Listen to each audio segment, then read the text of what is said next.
What if the soil beneath your garden looks fine, but is actually lifeless? No microbes, no worms, no fungal networks. Just dust in disguise. The shocking truth is that many gardeners are growing in what looks like rich soil, but behaves more like sandpaper once you dig in. Here's the good news. There's a quick, no-cost way to find out the real health of your soil. It doesn't require lab kits, microscopes, or sending samples away. Just one thing you probably already have in your kitchen: a spoonful of baking soda. This isn't a gimmick. It's an old but reliable method that can indicate microbial activity and organic breakdown in real time. And once you know what you're dealing with, you can take action before your plants show the damage. Let's dive into how to do this test properly and what your results really mean for the future of your garden. This test relies on a simple biological fact. Living soil is alive with microbes, fungi, and organic acids.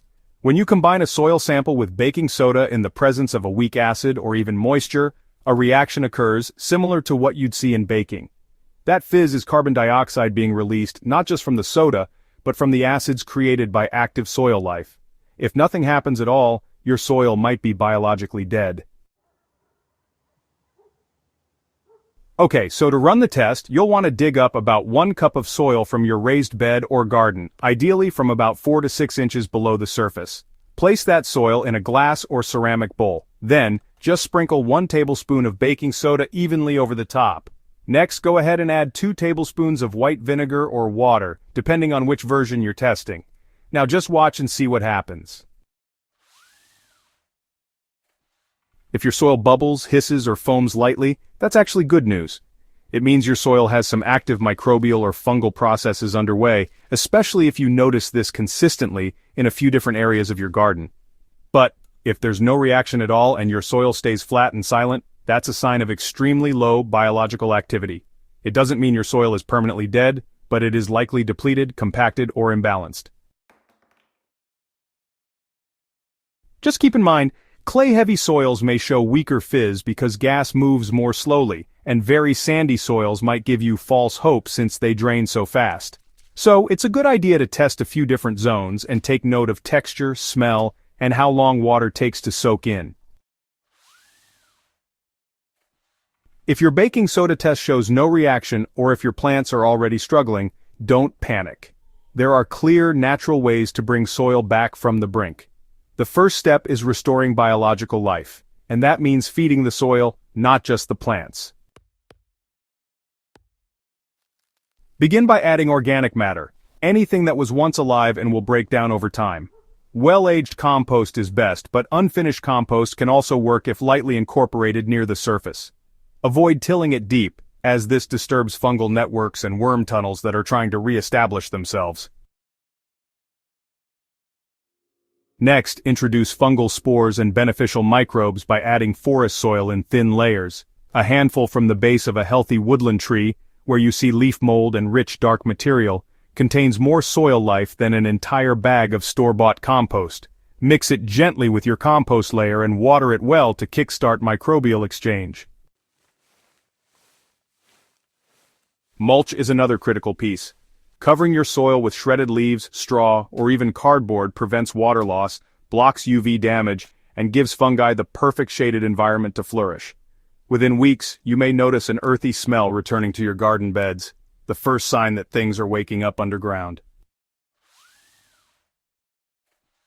Avoid synthetic fertilizers during this phase. They may feed your plants, but they can suppress or delay microbial recovery. Instead, water your beds occasionally with compost tea, diluted molasses, or even fermented plant juice to feed the microbes directly. Patience is essential here. True living soil can take months to re-establish itself, but you'll often see signs of improvement in just 3 to 4 weeks. Look for worm castings on the surface, white fungal threads under mulch, and deeper water retention. These are the fingerprints of living soil returning. Once your soil shows signs of life again, it's critical to sustain that progress. Many gardeners unknowingly restart the death cycle by leaving their beds bare, using high nitrogen fertilizers, or turning the soil too frequently. Instead, treat your garden bed like a forest floor. Always keep it covered with organic mulch, even during the off-season. Rotate crops, but avoid monocultures. Grow nitrogen-fixing cover crops like clover or vetch between plantings to build organic structure below the surface. Every month or two, add small amounts of compost worm castings or decomposed leaves. Think of it as feeding your soil's ecosystem, not just top dressing.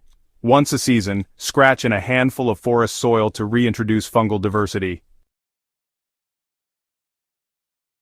You'll also want to water deeply but less often. Frequent shallow watering encourages weak root systems and honestly it stresses microbial life. A fully hydrated bed, rich in humus and full of fungal threads, holds moisture for days longer than lifeless soil and supports healthier plants with less effort.